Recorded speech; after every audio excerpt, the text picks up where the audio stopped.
Well, good morning, ladies and gentlemen. And it is still morning actually. It's 11:06 a.m. where I'm at. I always forget what time zone I live in. I think it's either mountain or central. You know what? Let's just look this up. What time zone is Costa Rica in? Um,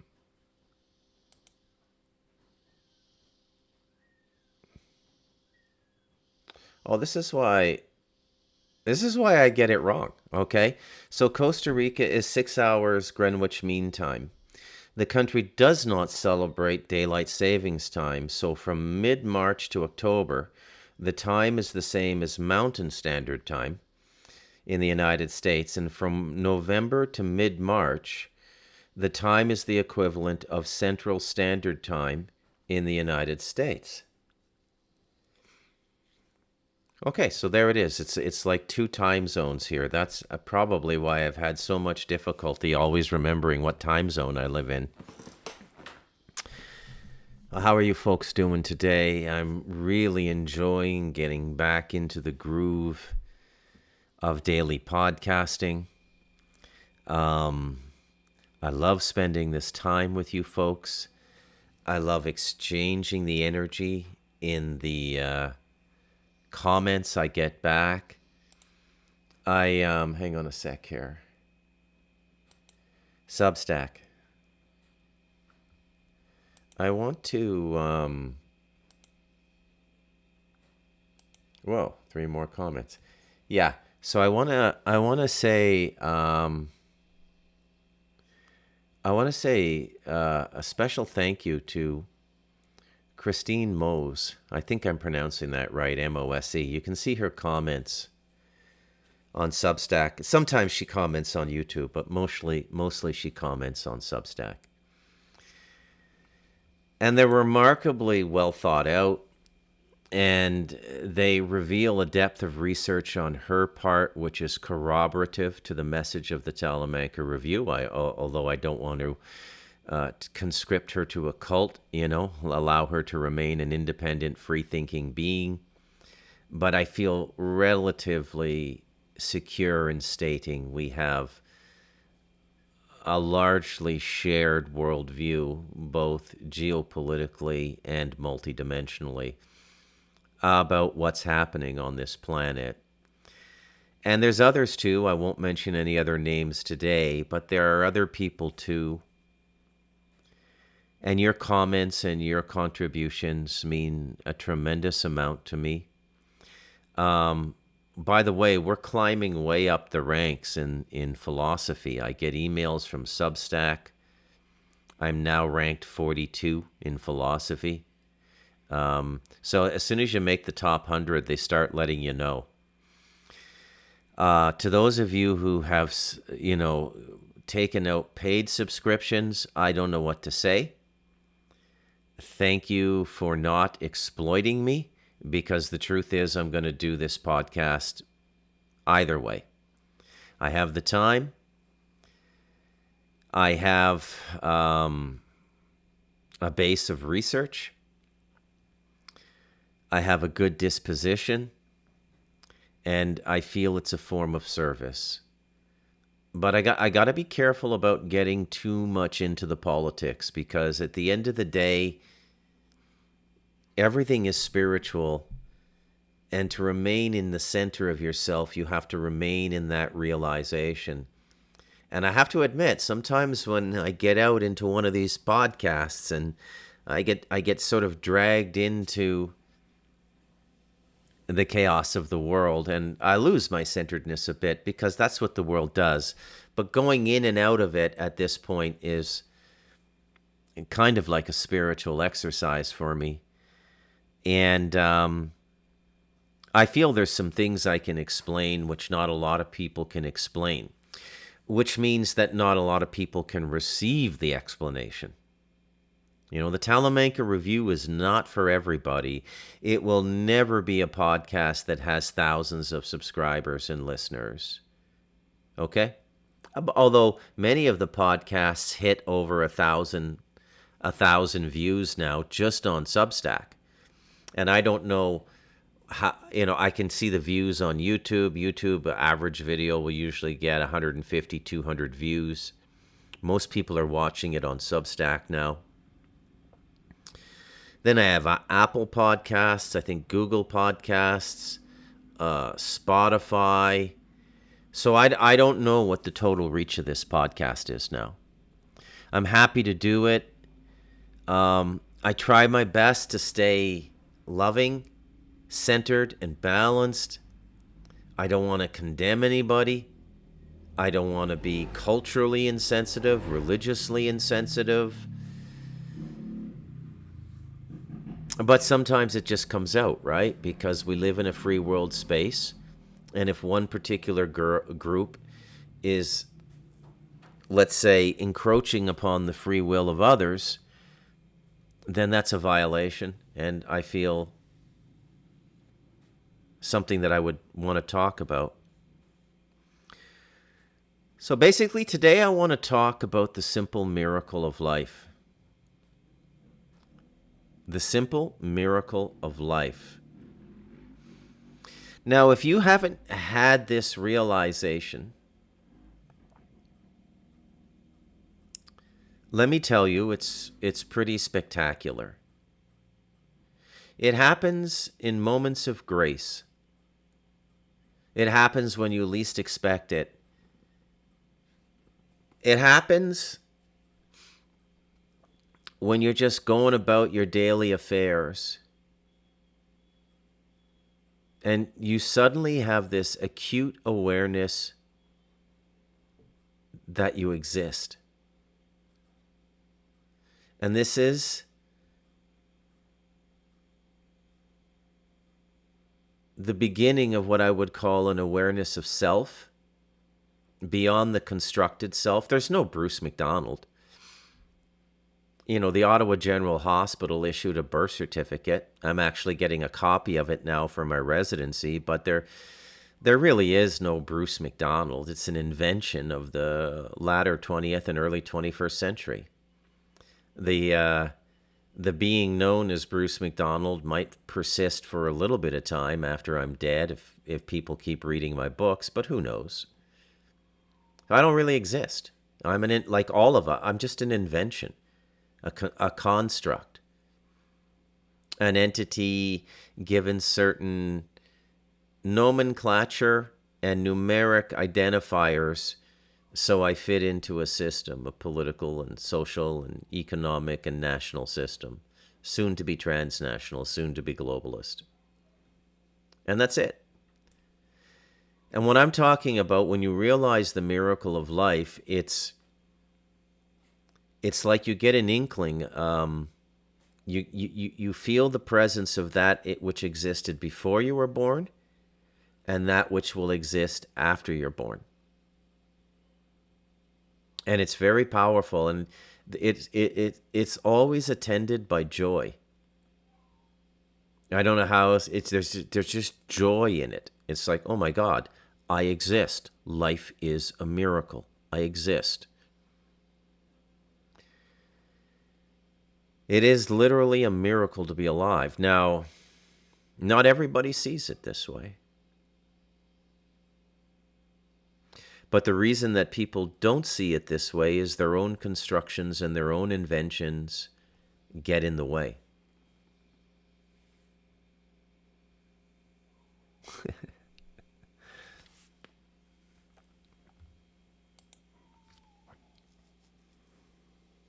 So it's literally a miracle to be alive. But our own constructions can get in the way of that sometimes. Now, I'm going to explain something to you that very few people, I think at various stages of life, people understand this, but it's one of those elliptical realizations that comes and goes. You may have first realized it when you were a child. Human beings are in a perpetual state of creation. We are creator beings. Okay? There's something very unique about human beings. And I believe we're separate from all other life forms in the cosmos. All of them. Okay? Now, there are certainly life forms in the cosmos that are, let's say, better engineers than us. There are certainly life forms in the cosmos that are better scientists than us. There are certainly life forms in the cosmos that are better builders than us. There are certainly life forms in the cosmos who are better navigators than us. There are certainly life forms in the cosmos that are better than us at deconstructing this multidimensional reality to a point. This is critical to understand, to a point. Okay? Now, I've been around a lot of very psychically expanded people, and I would say simultaneously, most of those people that I've known have been very spiritually handicapped. Yeah, and I'll make reference to one person here, the fellow I wrote the Galactic Historian with, you know, psychic giant, spiritual dwarf, and I was sent through this gamut of experience over 6 years writing these books and meeting all these different people and having my own spiritual practice. And although I have experiences, you've heard many of them, you know how the devil in us came about. You've heard my ghost story from when I was 21 in the island cottage north of Toronto, Georgian Bay. So you know that I've had experiences with the other side. I've communicated with the dead. I communicated with my father in the production of The Devil in Us. But what I don't tell you is this. So between that experience when I was 21 and the experience with my father when I was about 55 or 56, 56, he died when I was 55, there are no experiences with the dead. So I tell a story like my simple ghost story on my podcast, and people think, oh, Bruce is a necromancer. Bruce can communicate with the dead. I can't. These were spiritually orchestrated experiences to help me grow. The experience with my first girlfriend's dead stepbrother, foster brother. The experience with my father after he passed. Those were spiritual experiences, not psychic experiences. Big difference.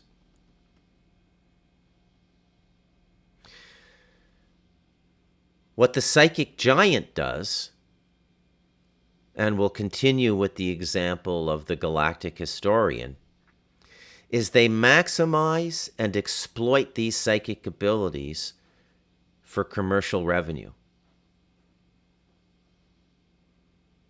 And in doing so, they start to scarify their hearts. Scarify is a great word. Let me look it up for you. Make sure you don't miss anything here. Scarify definition. Cut and remove debris from a lawn with a scarifier. Make shallow incisions in the skin, especially as a medical procedure or traditional cosmetic practice. I may have been using... Hang on, let me try again. What is it called when you burn land to mineralize the soil? Slash and burn. I'm not using the word scarify correctly. I do apologize. What I meant to say is they destroy the heart center. This is what happens to these people. I had a listener of the Talamanca Review speak with me in the last day or two, and he happened to mention that he had gone and looked at some 2013 videos of the being who called himself the Galactic Historian, and said, I can understand why you worked with him. He seemed very charming, open, and humble. And I said, yeah, that was the 2013 version of the man. By the time I knew him in 2022, he was psychically murdering people. He had become completely consumed with avarice, greed. Every aspect of his life had overconsumption in it. He's masturbating multiple times a day to pornography, like multiple times, like C.K. Lewis, the comedian, level masturbating. Overeating, engorging himself. And it affected his teachings, it affected everything. And he lost his way. Because we were told the truth in the base scriptures. Yet all of this soothsaying and necromancy and talking to the dead and walking on the other side on a daily basis is not good practice for a living, incarnate human being. It is spiritually destructive, and it will steal your life energy. It will steal your compassion. It'll steal your connectedness to life. It'll steal your humility. It'll steal everything good in you. All the simple stuff that nobody wants anything to do with because there's no power in it. And that's really what all these so-called spiritual teachers are doing, whether it be the gentleman I've referenced. And, I'm going to say something here. Peace be upon him. He was once good. And he did a lot of good for people in bringing out the general reading of the last 55 million years. He was once good. Peace be upon him, and if it may be the will of the Creator, restore him to goodness. Because I wish badness on nobody. I wish consequence on nobody. I know what's coming.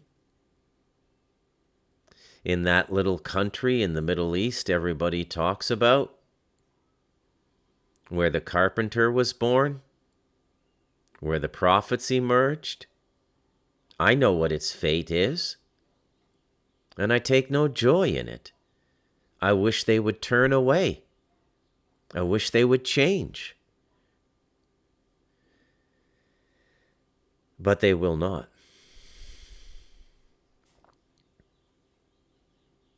And so it goes with individuals as well.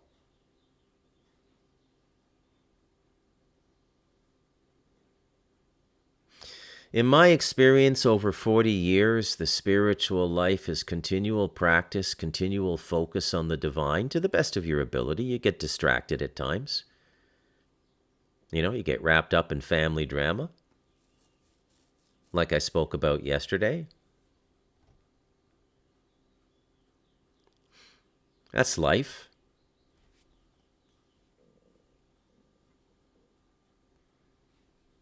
But to the best of your ability, you want at all times to remember that you're a living being and that life is a miracle. And there's no power in this. If you have pure heart and you practice diligently and you study a bit, you got to read some books, right? I approach, in the 21st century, I recommend a multi-theological approach to understanding the concept or premise of the Creator. I recommend a multi-theological approach. I recommend studying the Bhagavad Gita. I recommend studying the Granth Sahib. I recommend studying and looking at the Quran. Okay? Because it's a multidimensional book. Whatever it is at the end of the day. And this, again, what I said in the Left Hand, Right Hand, One Body podcast, which personally, I believe that might have been one of my best podcasts in months. Okay? And, it seems like there's not a lot going on because I don't usually use big words. And if I do, I stop, I look them up for you, and I give you the definition. It seems like there's not a lot going on in these podcasts, but there is. Okay? And there is because the same force that allowed me to communicate with my dead father works through me when I'm doing these podcasts. And they end up being multidimensional and poetically layered. There's a lot going on. I speak on these podcasts the way I write. They come from higher consciousness. They come from me being in this moment. My dog just came in.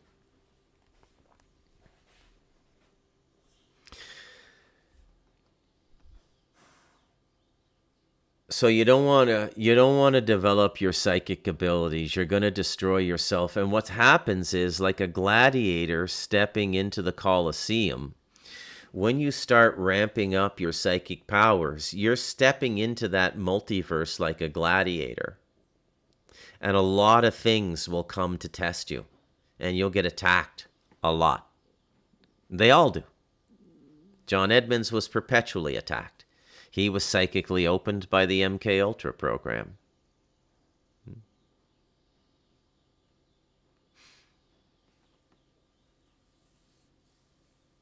And if you're not being attacked and you've been through those programs and you've been psychically opened, other ways of coping with it are staying perpetually inebriated, high.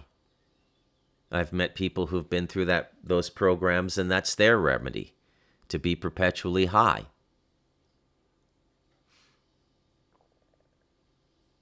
It's also very difficult to get out of these implicit contracts you enter into when you ramp yourself up psychically. And it's an implicit contract. Caveat emptor. Buyer beware.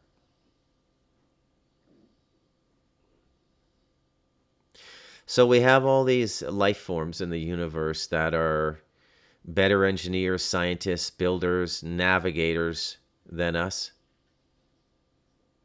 What makes us special? Well, we have this incredible access to the Creator being that I believe only human beings have been given.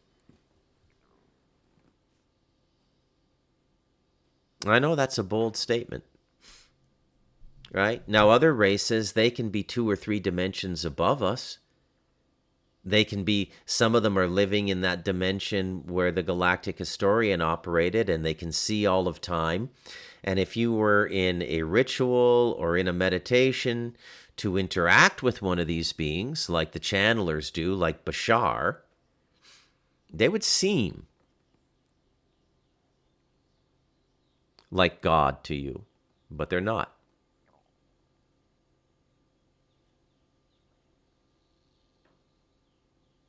No knowledge given to you by an entity or a being from the multiverse is equal to you apprehending and realizing something yourself as a being.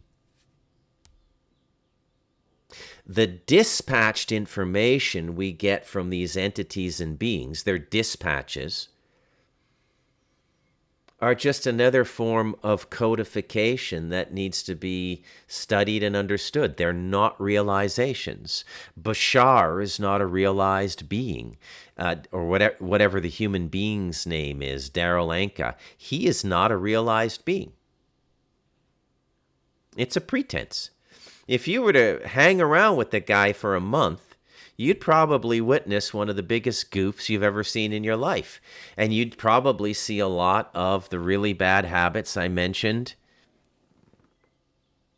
in the record reader. Because all power corrupts, and psychic power is power. And having a multi-decade-long entity relationship that you channel is power. It's power in the eyes of your fellow human beings, and your fellow human beings project that power principle back onto you. And then what happens is all these people end up hating their followers, just like the pop stars hate their followers, and the Hollywood celebrities hate their followers. They don't love you. They hate your guts. You're the little people. They hate your guts. You think Sean Penn gives a shit about you? You think Ariana Grande gives a shit about you? She doesn't. You think George Clooney gives a shit about you? He doesn't. You think Darryl Anka gives a shit about you? Bashar?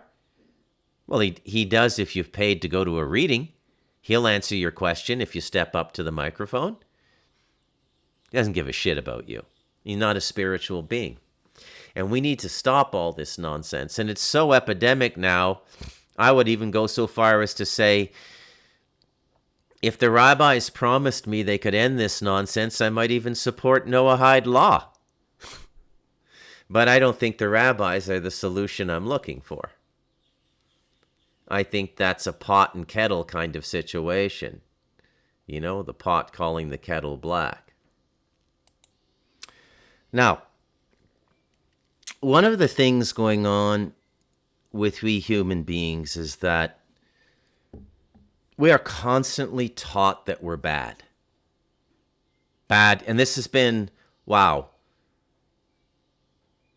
And this madness begins with the human species in general, okay? Now, one of the contemporary examples of this, or the contemporary expression of this bad human, okay? So what speaks to us? We have what we call a public voice. It's largely controlled at this period of history and for some decades now by intelligence forces, I'd say principally MI6, the CIA, and the Mossad. And they're probably influenced by the dark tech and the dark world of DARPA. All that stuff I explained in The Devil in Us, all that stuff I've explained in my podcast coming out in 1947, all the mythos we lived with. ETs are going to come and visit us. ETs have always been here. Stephen Greer is a fucking liar. Okay? They've always been here. Ritual magicians have been able to communicate with interdimensional and extraterrestrial entities since the beginning of time. There's nothing new about this. It's all marketing. We live in a marketing bubble. Our governments market to us now. Our Ministry or Department of Health and Education market to us. They don't give us information and tell us the truth, which is their responsibility as public servants. They market and project a propaganda upon us. And several decades ago, shortly after the Cold War ended, one of the biggest propaganda campaigns in human history began. Climate change. So the basic thesis is that bad human beings have overconsumed the resources of the planet, stripped the biosphere of its ability to sustain and regulate itself, and created a carbon abundance that risks altering the climate of the planet to the point where it will become uninhabitable by human beings.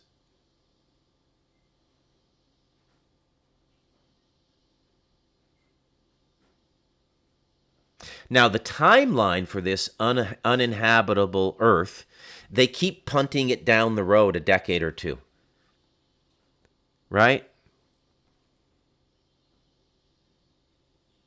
Probably one of the boldest prognosticators and predictors of the last several decades was Bill Clinton's vice president, Al Gore. Al Gore made hundreds of millions on the climate scam. It's all a scam, by the way. It's a money laundering operation. Mark Carney and his Brookfield Institute is heavily invested in this bogus green technology. And then when you do any productivity assessments of it, like the way an accountant would, is the society getting value for money it's investing in wind and solar? And the results we're getting are abysmal. And they've been telling us this is a doable and goable solution to fossil fuels for decades now, knowing it's a lie. And they keep investing billions and billions and billions of dollars into these bogus windmill farms and these bogus solar farms. And none of the core stuff that's really damaging the environment stops. For example, did you know that 80% of the oxygen we breathe comes from the foliage in the ocean? The ocean produces the oxygen through coral reefs and through the plants that grow underwater. 80% of the oxygen of the planet comes from the ocean. So that should really be where a lot of the attention is, but it isn't. It's on the Amazon rainforest. It's on cows farting. And all kinds of other nonsense because we've allowed morons like Al Gore to propagandize to us. Now, I will admit he has sort of largely faded from public view in the last 15 years or so. Thank you. But he did an enormous amount of damage, and there were a lot of people to pick up the torch after him. This was one of the main propaganda points of the Trudeau administration. So climate change was used as the excuse to stifle and terminate the Canadian economy because the goal is to destroy it.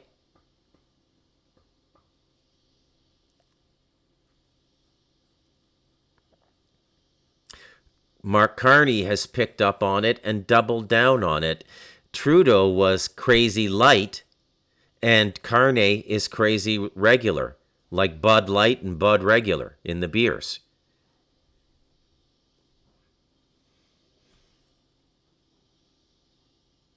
Now, one of the surprising things about our Western world is there are no real laws against information fraud in the Western world. Okay? Information fraud. Now, fraud is usually associated with deliberately taking the property of another person under false contract. Okay? It's relatively easy to prove in court. He promised this, he didn't deliver, he hasn't returned my money, it's fraud. Return the money or you get charged with fraud and you go to jail. Sometimes you get charged and you go to jail anyways. But in the world we live in now, you can lie through your teeth and create hypothetical realities that then become the basis of false contracts. And you cannot get prosecuted for fraud because the premise of the conceit is so entrenched in the public consciousness then that nobody can conceive of it as fraud. It's an amazing grift is what it is.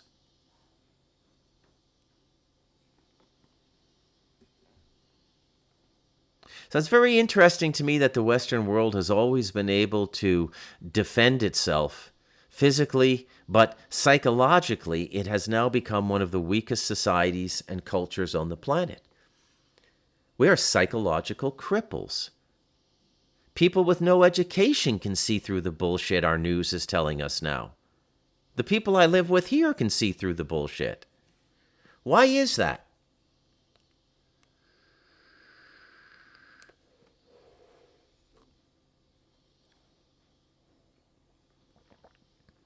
Where do all these crazy people come from with their green hair? Teaching kindergarten kids, these crazy fucking lesbians and transgenders. Where do they come from? They come from decades of chemical transmutation of our society through the water, the food, vaccines, multiple sources. That's why we can't at this point look upon them as a sin or an abomination or anything like that, because they are a product of our society. And if we love ourselves, we have to love them. We're in a real pickle now. We're in a real pickle. Western society has been the victim of one of the most coordinated, planned,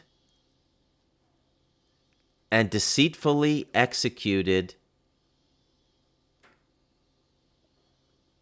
destruction agendas in the history of civilizations. This has been going on for decades. And nobody can really wake up to it. Nobody can really see it for what it is. I do, which is why I live in an earthbag house in the rainforest. Because I love life. Because life is a miracle. Because being is a miracle. And it's a miracle that I exist. And I want to respect the miracle. I choose life.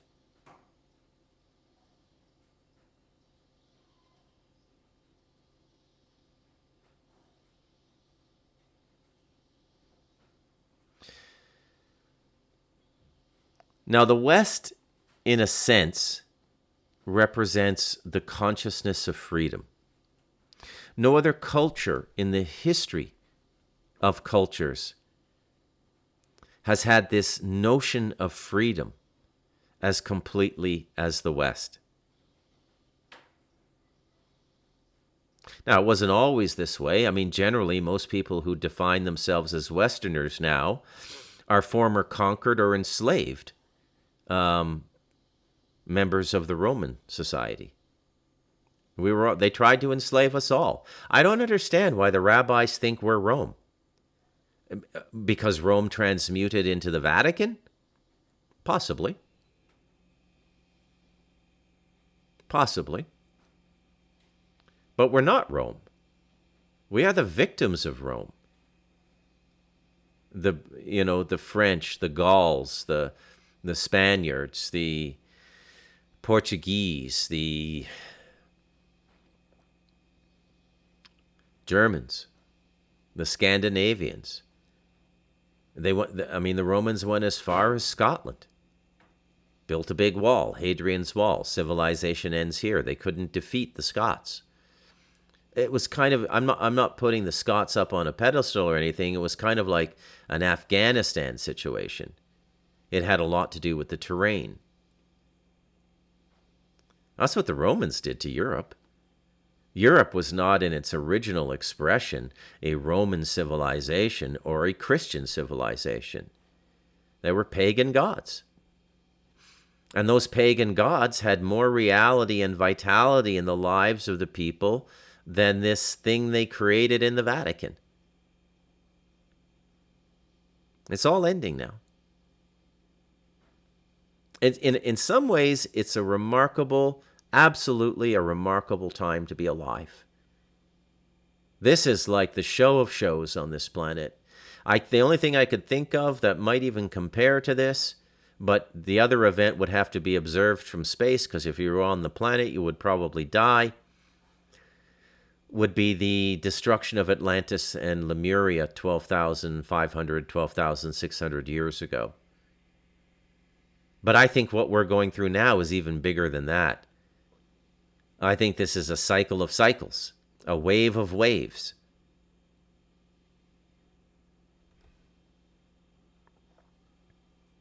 Now, nonetheless, through the passage of time and the contemplation and transformation of our foundational philosophies, which, let's be honest, I mean, they're primarily Greek, and our foundational theology, which is, to be honest, primarily Hebrew, okay? And I've been through all of this before. 28 major prophets in that system. The rabbis control 26. There's 2 renegades that went off and started spiritual or religious systems that have 3 billion members. But the original population of the Jews, some 15 million people on this planet now, control 98% of the prophetic lineage of that religious system because they control 26 of 28 of the major prophets. They're part of the Jewish canon, imported in a ham-fisted way into the Quran and into the King James Bible, what they call it the Old Testament in the King James Bible. But nonetheless, it is a theological system largely controlled by the Hebrews, and therefore we must say that the principal foundation, theological foundation of the West is Hebrew. The principal philosophical foundation is Greek, and the foundation of our object-subject reason is also Greek through Greek mathematics and Pythagoras and things like this. And these things that we were given to contemplate generation by generation, and the very best of us contemplated these things. So meditation is receiving new information. Contemplation is in a relaxed way thinking about and reflecting upon the information to see it in new ways and to expand upon it. So we've been contemplating Plato, Aristotle, and Pythagoras for over 2,000 years. We've been contemplating Ovid and the Greek classics for over 2,000 years. We've been contemplating the Jewish prophets for 2,000 years, if you're Christian. Western Christian.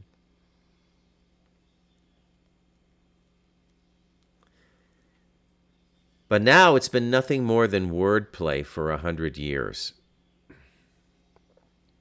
Okay? All notions of freedom are just wordplay now. Our system died about 100 years ago. It was a dead premise the moment that we created the birth certificate system. The moment we put everybody into admiralty law and took them off land. And this is an important thing. I'm not going to rehash previous podcasts. I think I did a 3-part series called Land and Man. But when you are connected to land, you have a spiritual relationship with that land. That land will speak to you. Everybody who comes up here and stays with me for a period of time, by the time they leave, I've read them like a book because the land tells me who they are. I've never experienced anything like this in my life. And it's because I've invested in and grounded myself in the land here. I am the steward of this land in the old world sense. I live on the land, I don't live on the water. I am not governed at this point by admiralty law.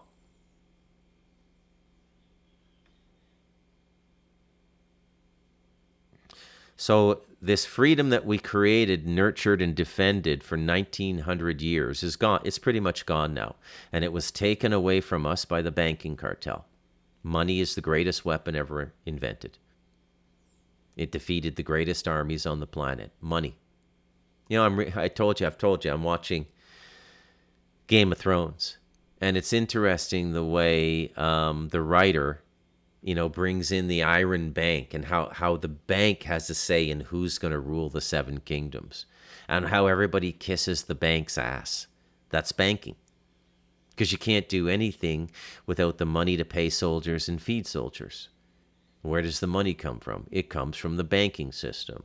So the banking system, if you look at the chain of causality, is the real controlling influence in the world. And that banking system basically captured us 100 years ago. About 1913 in the United States and 1938 in Canada. The United States implemented it before World War I, and Canada implemented it before World War II. And I could do a whole podcast about how the system grew from that time to the present monstrosity it is now, leading us into the programmable digital currency we'll be living with in the near future. And we allowed all of this to be done to us through false morality, through propagandistic lies like climate change, all of these things, through our own stupidity, but mainly through the culpability of our own institutions. Do you think it's any accident that Ghislaine Maxwell's father owned a textbook company that supplied the school system in Canada and the United States with textbooks to teach children? Why is a Mossad agent given a responsibility like that? Because the philosophy we live under now in the West is Jewish materialism. There's no Jewish mysticism, there's only Jewish materialism. Now, materialism can be very powerful and multidimensional in its expression. You can do it through formulae, you can do it through calculus, you can do it many ways. But it's materialism. It's not a spiritual life, it's materialism. The political system that comes out of the Jewish world, communism, is a material system. It's not a spiritual system, which is why they kill priests and holy people of any religion and destroy churches and temples. Because it's a material system. So in a sense, what we're living through now is the defeat of spiritual man by material man. Very interesting. Now, the curious thing about liberalism, which has been one of the main things that has destroyed us, I'll get into it in more detail. Liberalism has its roots in the same consciousness of freedom as all other movements in the West. Right? It's liberalism that tells us that alternative sexuality is permissible, and to think otherwise is to restrict the life experience and freedom of another person. And to be honest with you, I could not agree more. Okay? I could not agree more. If someone wants to express as a homosexual person, gay man or lesbian woman, I would vehemently defend their right to do that. And the reason I would do this and offer this defense, because any limitation of their freedom is a limitation of my freedom. This is the principal pivot of the Western consciousness as it evolved through the American experience of the 20th century, through the American propaganda of the 20th century. And this is what Trump is trying to revivify, like Frankenstein's corpse with an electrical current.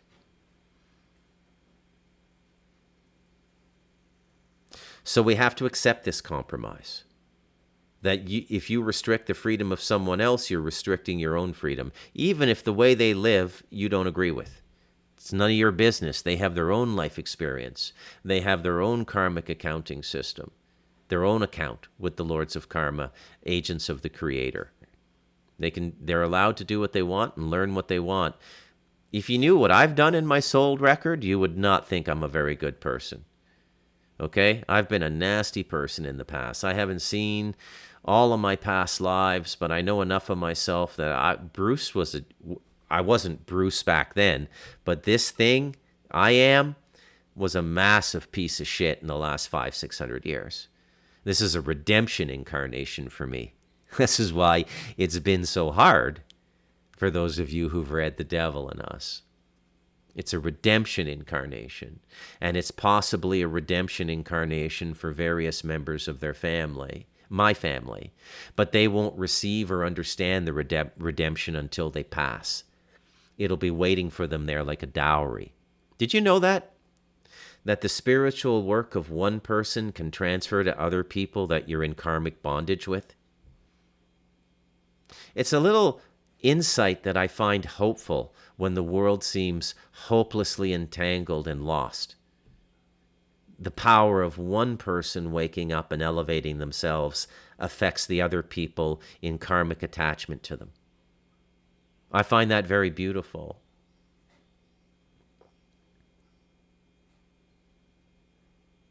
So liberalism has also told us many things, like a woman has a right to abort a baby. Now, I agree with this 100%. Okay? First trimester. Now, before you bite my head off, let me explain myself, okay? I personally would not want to be a part of an abortion. I would not want to be a man responsible for impregnating a woman who subsequently decides she does not want the child and then terminates the pregnancy. I wouldn't want that on me as a conscience, as a being. It's not on me. I wouldn't want it on me. But at the same time, understanding the principle of freedom as espoused by Western society, I am compelled to defend the right of people who want to do it. And I don't agree with the Christians that this is a Moloch ritual or anything like this. I think there's a formation to life in which, in the first trimester, the material and the spiritual have not really unified. Okay, I don't want to get into it. I don't want to talk metaphysically or esoterically like an asshole about these things. I simply don't see it as the grievous sin that the Christians do. Okay, in the first trimester. Okay. Now, of course, like many other people waking up to the horrific reality of liberalism's success in the early 21st century, I have to draw the line at third-term abortion and killing born babies. I also feel compelled to lend my voice to the parting out of the stem cells and the various parts of the aborted babies' bodies to commercial enterprises that use that material, that biological material. I find that really foul and disgusting, and quite frankly, some of the darkest magic on the planet right in plain view. It's disgusting. Absolutely disgusting.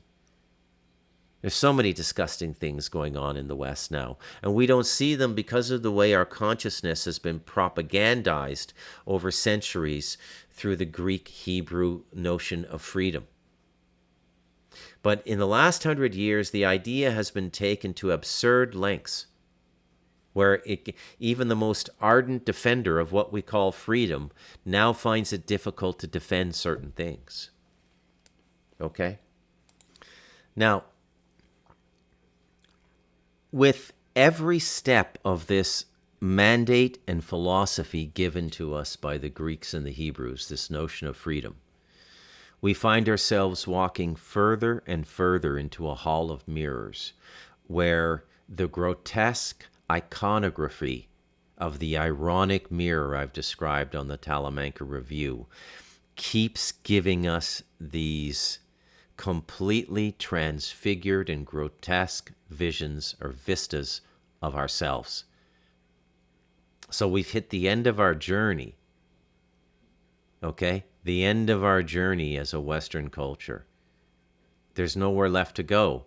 This freedom notion that we've espoused is not going to take us any further. It may have been necessary over the last 2,000 years, and like I talked about in the Left Hand, Right Hand, One Body podcast, we, through Christendom and very many of the things that we did, we may have been the negative force used to get the human race to this point. Okay, consider that. Right? Now, many of my listeners, in fact, most of you will be able to contemplate and understand what I just said. Christians will not. And that's the blindness of dogma. That's the blindness of belief. That's the blindness of entraining yourself to a scripture, like the Quran, like the King James, like whatever, like the Torah, like the Kabbalah.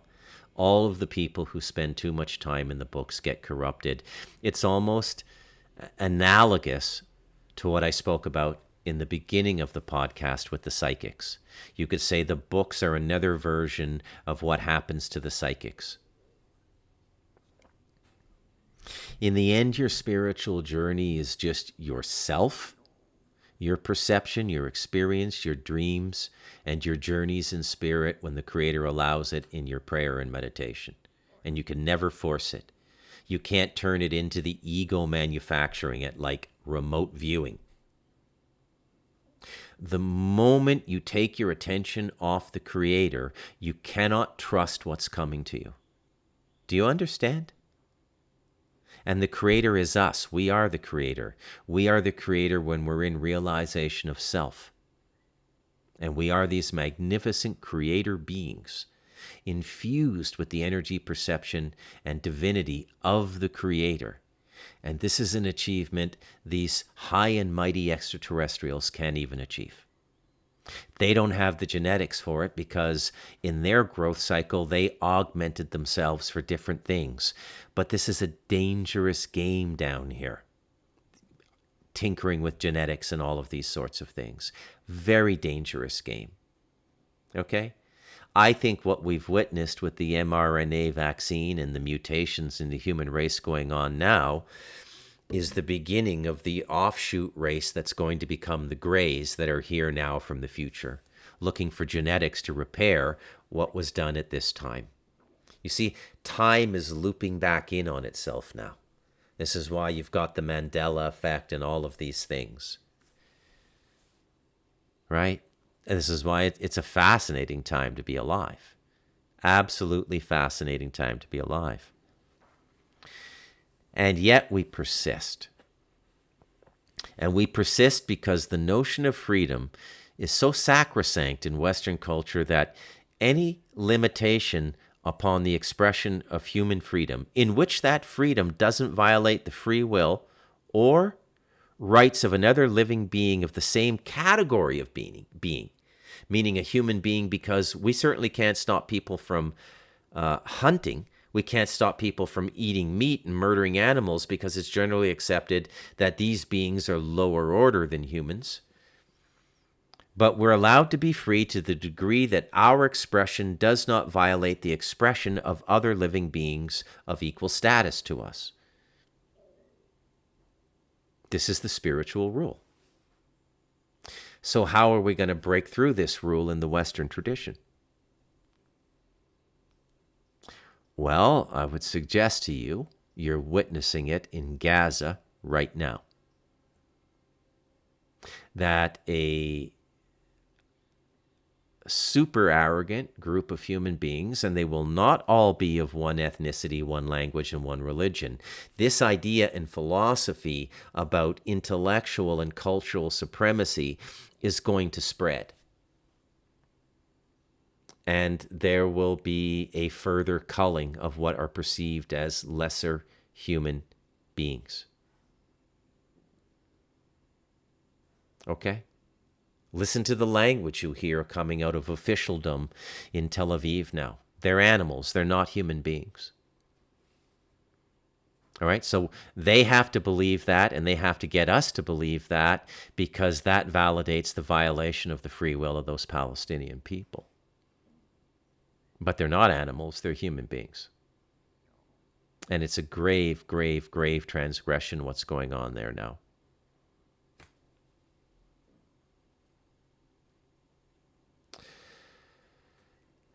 So what I'm talking about is the decimation of the West. Because that's part of the plan too. Because the cultural supremacy that's coming in now is largely rooted in ritual magic, which comes out of the Kabbalah and ancillary Gentile schools that were given partial or poisoned versions of the Kabbalistic system. And many of the versions of the Kabbalistic system given to Gentile groups were deliberately poisoned. And this is very dangerous stuff to fool around with when you get into magic, when you get into this sort of stuff. I've known people who've committed at an initiatic level to this way of living and deeply, deeply regret it. And I've seen with my own eyes how it affects them, how it affects the space around them, how they become open organic portals to all kinds of negative entities, how they don't dream well, how they don't sleep well, how they don't live well. I've seen it with my own eyes. It's a horrible life. I wouldn't wish it upon my worst enemy.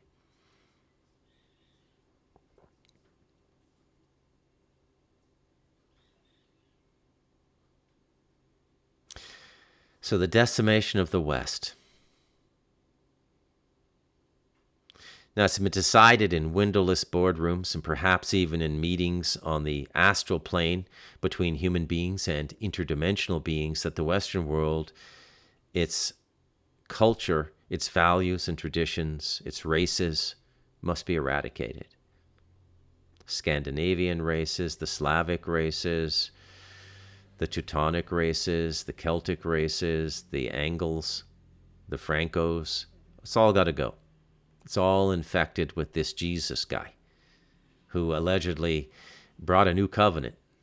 But the controllers of that theological system are saying, no, it's not true. And they seem to have a lot of sway in this world. And why? They possess the greatest weapon. And what's the greatest weapon? No need to even repeat it. We're all on the same page now, right? Now, did any of you see this American Eagle jeans controversy with Sydney Sweeney? She's wearing jeans that says Sydney Sweeney has good genes, but the double entendre is she has good genetics because she's blonde and has blue eyes. This has absolutely inflamed certain quarters of the black world in America and the brown world as well.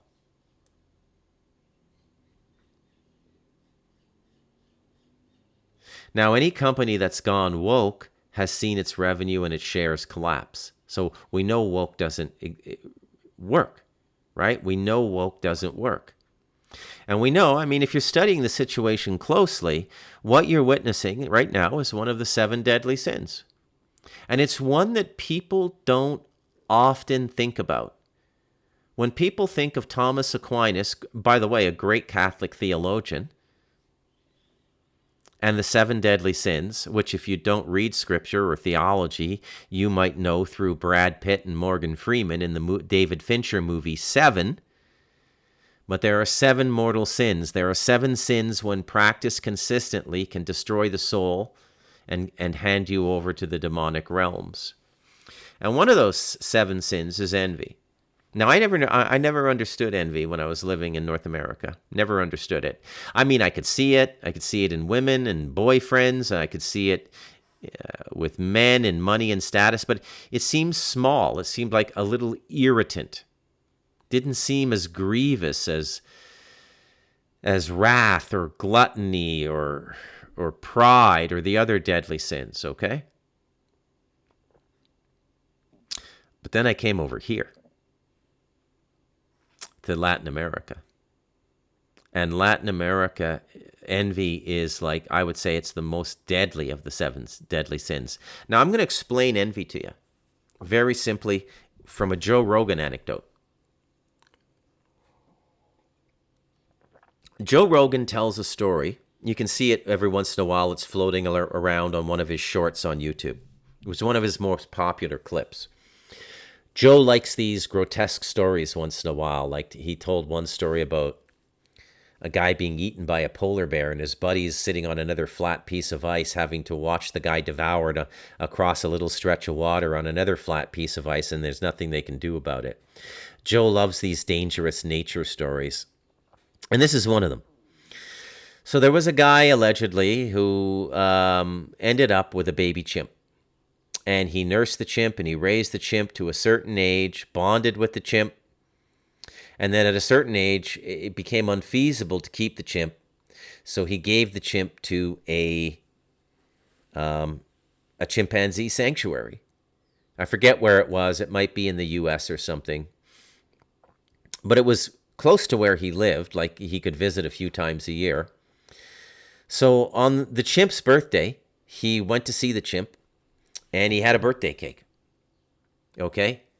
And he was allowed into the sanctuary, and he walked into this room where there were all these cages with bolts, but the bolts were not padlocked. They were just close the bolt. Nobody thought a chimp could get the door open. So he opens the door to the chimp he raised. That chimp runs out and hugs him, kisses him. He gives the chimp the birthday cake. The chimp starts eating the birthday cake. All the other chimps go insane. And they get out of their cages, they attack the man, and literally tore him apart. Tore his nuts off, ripped his face off, tore limbs off, because they didn't get cake. And that's the deadly sin of envy. And Latin America, that is the chief sin in Latin America. It's envy. I'm not saying that's any worse than, I'd say the chief sin now in the West is greed, exemplified by a fat fucking pig like Donald Trump. You know, and not even ashamed of his greed, really. His cupidity, his avarice, right? And keep in mind, I still support Trump given the options available in the political spectrum in the United States, but I'm liking him less and less every day. So that's jealousy. And that's what's going on with Sydney Sweeney, and that's what's going on with us as a white race. They're jealous. And I don't mean to sound, I know I sound, this is what the Jews say. Oh, they're jealous of us. But in the case of white Christian Western culture, it's actually more true than when the Jews say it. The Jews bring a lot of enmity upon themselves by their stupid pride and, quite frankly, their avarice. They collect more money than they need as a culture. And that's not to spend or to own or to feel secure, because they don't need it for any of those things. That's to control the rest of the world. And that's why enmity comes upon the Jew. And they, Rabbi Shmuley and none of these public Jewish figures will ever admit that. They just go to the old envy trope. It's envy. It's envy. But with white culture, it really is envy. I saw it in the Chinese people in Taiwan in 1992. They envy us. And some would express that envy by being very submissive towards you, like the women. They want a white boyfriend, or very angry towards you, like some of the men. Who do you think you are? Right? I don't think we're really anything to envy, myself. I actually enjoy living in cultures other than my own. I enjoy living in Latin culture.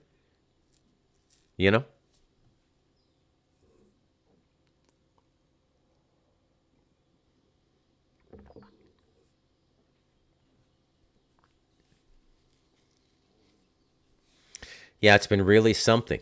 And these angry black celebrities are just showing us who they are. Right? Now, so if woke can't sell things, if they can't bring their egalitarian philosophy in through the corporate system, what's the next stage? Well, collapse capitalism.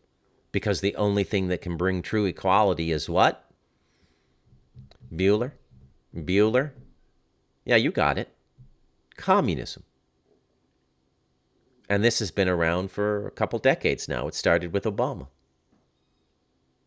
Okay? Hardcore communism in the White House. Communism begins as the propagandizing of an ideology, and woke is an arm of the communist agenda.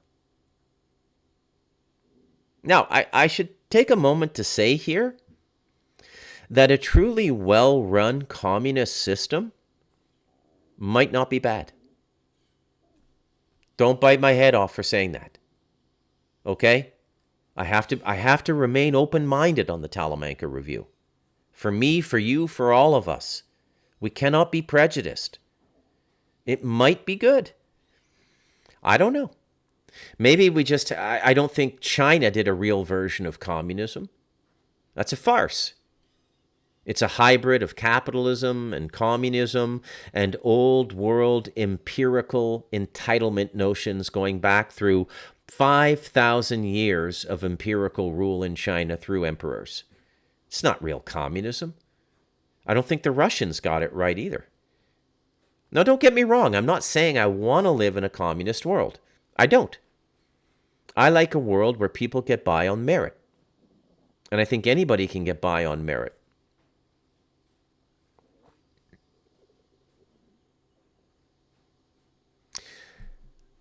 And the reason I think communism won't solve anything is because the spiritual truth is that there is no fairness or equity in life. You get what you get. Okay? Remember in the 80s, if you're around my age, all those Christian 1-800 numbers, and they would show the 5-year-old African baby with the air bloated belly, because that's what you didn't get real skinny, you got real bloated when you were starving. Remember that? Would it surprise you if I told you the vast majority of money given to those people actually went to the board of directors of the charity and never made it to Africa? It just becomes another excuse to exploit. Okay, so you can't really change anything. It's the great human sickness. Okay? We have to accept at a certain point that without realization of self and connection to the Creator, human beings are essentially a cannibalistic culture. It may not be literal cannibalism, eating the flesh of other human beings, but it will in many ways be psychically cannibalistic. Slavery is a form of cannibalism. You're cannibalizing the energy of a lower class of people to do your work for you. Okay? It's a great human sickness.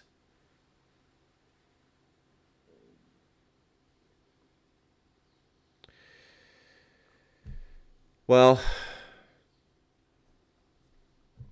I don't know what the hell this podcast has been about today.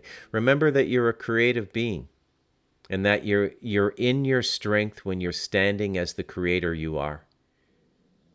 All right?